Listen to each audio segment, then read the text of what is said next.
Hello guys, आज हम चर्चा कर रहे हैं कक्षा 2 की हिंदी की पाठ्यपुस्तक रागनी भाग 2 पर। और 22वें सप्ताह में चल रहा हमारा 22वां लेसन और आज है हमारा डे 4।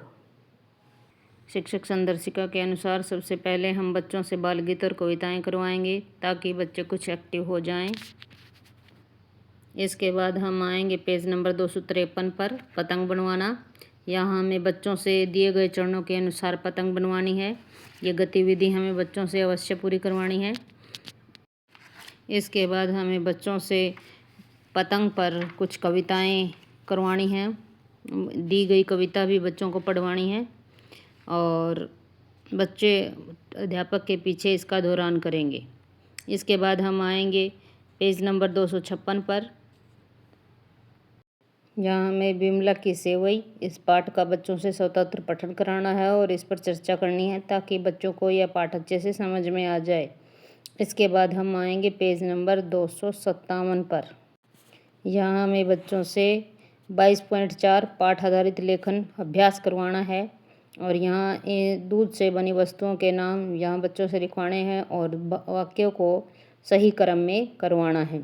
इसके बाद हम आएंगे नीचे के अभ्यास पर और यहाँ हमें बच्चों को पाठ में से संज्ञा शब्दों को ढूंढकर लिखवाना है और साथ ही नीचे दिए गए शरीर के अंगों के नाम बच्चों से लिखवाने हैं।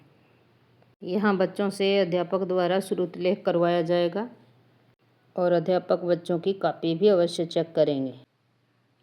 इसके बाद हम आएंगे पेज नंबर 259 पर और हमें यहाँ बच्चों को प्रवाहपूर्ण पठन करवाना है। आज हम करवाएंगे बच्चों को 56 नंबर गद्यांश और इस गद्यांश में कुल 50 शब्द हैं और हमें बच्चों से ये गद्यांश स्वतंत्र रूप से पठन करवाना है। बच्चे इस गद्यांश को पढ़ेंगे और जो भी शब्द बच्चे का गलत आता है हम उस पर निशान लगाते जाएंगे। हमें उन्हें टाइमर लगा कर देना है। 1 मिनट के अंदर कितने शब्द बच्चे पढ़ पाए यह हमें ध्यान रखना है। जहाँ तक बच्चा 1 मिनट के अंदर पढ़ लेगा वहीं हमें निशान लगा देना। मान लिया बच्चे ने कि यहाँ तक बच्चा 1 मिनट में पढ़ पाता है तो हम यहाँ निशान लगा देंगे ऐसे। और उसके बाद उसे पूरा अभ्यास करने देंगे, पूरा पढ़ने देंगे। अब जितने शब्द बच्चे ने पढ़े हैं वो हम यहाँ अंकित करेंगे।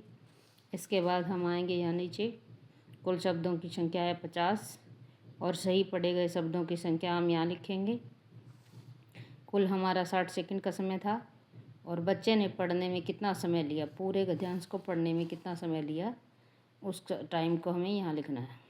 इसके बाद हमें बच्चे का स्तर ज्ञात करना है।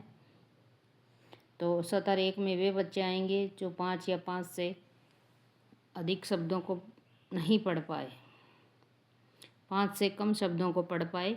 सत्र 2 में वे बच्चे आएंगे जो पाठ को पढ़ पाते हैं या मात्राओं को जोड़कर हिज्जे करके पढ़ते हैं।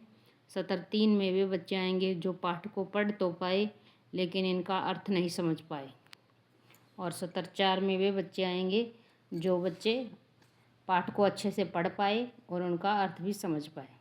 ओके गाइस, आज के लिए बस इतना ही। Like and subscribe my channel. Thank you.